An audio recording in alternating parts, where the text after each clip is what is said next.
السلام علیکم ورحمۃ اللہ وبرکاتہ۔ پیارے سامعین و ناظرین، درس قرآن کے سلسلہ میں آج کا ہمارا سبق سورۃ الاعراف آیت نمبر 11 ہے۔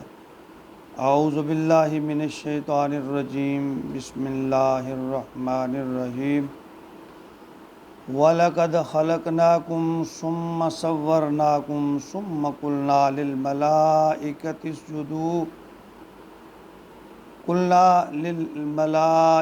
اسجدوا لآدم فسجدوا إلا إبلیس لم یکن من الساجدین۔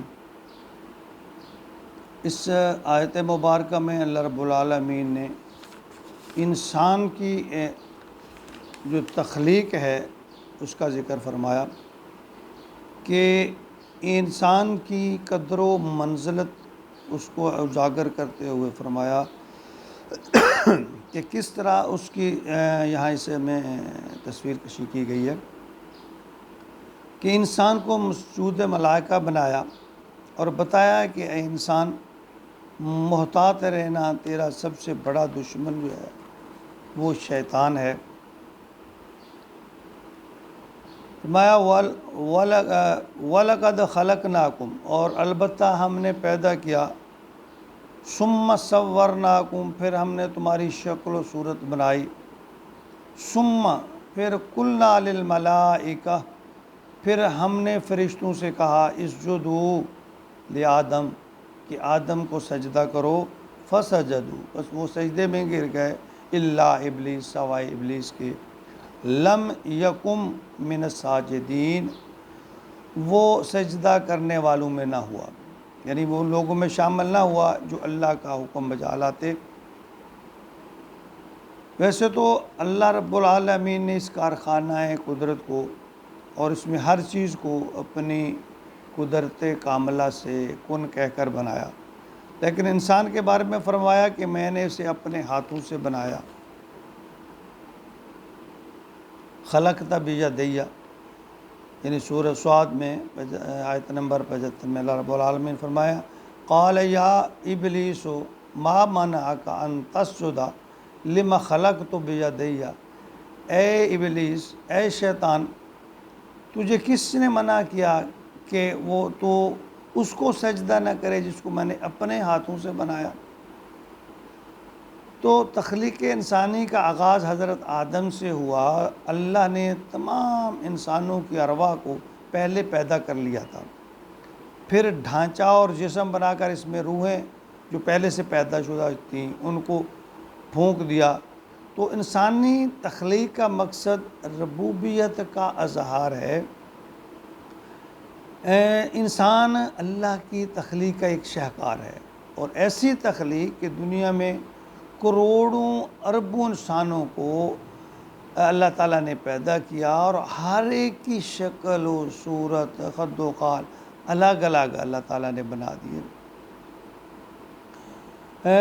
ہم دیکھیں، ہم لاکھوں کروڑوں انسانوں میں کسی خاص انسان کو اگر ہم پہچاننا چاہیں تو ہم اسے پہچان سکتے ہیں، وہ بے شک جتنے بھی لوگوں میں انسانوں میں بیٹھا ہو ہم اس کو پہچان لیتے ہیں۔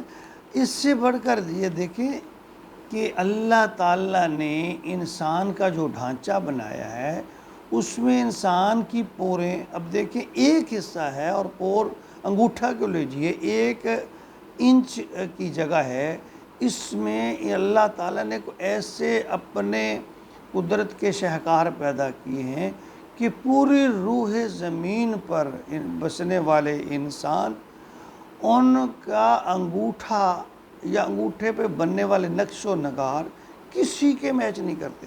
اب دیکھیں کروڑوں نہیں، اربوں کی تعداد میں اللہ تعالیٰ نے دنیا بنائی، اور ان سب کے جو انگوٹھے کا جو نقش و نگار ہے وہ نہیں ملتا، اسی لیے تو انگوٹھے سے پہچان ہو جاتی ہے۔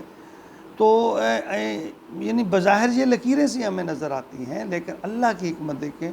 تو دوسری بات، سجدہ کروانے کا جو اللہ تعالیٰ، یعنی اللہ نے ایک تو یہ کہ یہ سمجھانا تھا کہ یہ اللہ تعالیٰ کی دیکھیں اللہ نے کیسے ایک اللہ کی حکمتیں اور اللہ کی یعنی صلاحیتیں دیکھیں کہ اس نے کیسے انداز میں اس دنیا کو بنایا۔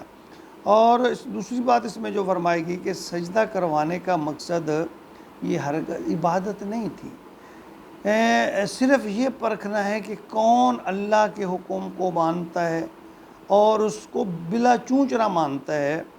تو دیکھیں فرشتوں کا جو سردار کہلایا، اصل میں یہ جو ابلیس تھا یہ جن تھا، عزازیل اس کا نام تھا۔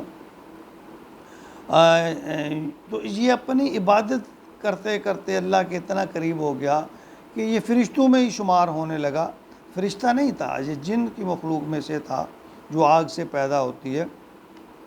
لیکن اللہ کے اتنی عبادت کی، لیکن اللہ کے ایک حکم کے آگے نہ جھکنے کی سزا ساری عبادت ختم، یعنی اس کا تکبر، اس کا غرور، اللہ کے سامنے حجتیں بیان کرنا، اس سے اس کی ساری عمر کی عبادت و ریاضت سب خاک میں مل گئی، سب ختم ہو گئی۔ تو اس سے ثابت ہوا کہ عبادت کیا ہے؟ اللہ کے حکم کی پاسداری، نبی اکرم صلی اللہ علیہ وسلم کی سنت کی پاسداری، یہ دین ہے، یہ اسلام ہے، یہ اللہ کی خواہش و آرزو ہے کہ انسان اس کا تابعداری کرے، اس کی فرما برداری کرے، اسی کی عبادت کرے۔ تو انسان میں اللہ تعالیٰ نے یہ جو مادہ رکھا ہے، تو انسان کو اس کو سمجھنا چاہیے کہ اللہ انسان سے یہی تقاضا کرتے ہیں کہ انسان بلا چروں چراں اللہ کے آگے جھک جائے، اللہ کے حکم کے آگے اپنے آپ کو سرنڈر کر دے، وہی انسان کامیاب ہے۔ اللہ تعالیٰ ہمیں اپنے حکموں کے تسلیم کرنے، اس پر عمل کرنے کی توفیق عطا فرمائے، اور نبی پاک صلی اللہ علیہ وسلم کے طریقہ کے مطابق اللہ کے حکموں پر چلنے کی توفیق عطا فرمائے۔ اسی میں بھلائی اور اسی میں کامیابی ہے۔ آمین یا رب العالمین۔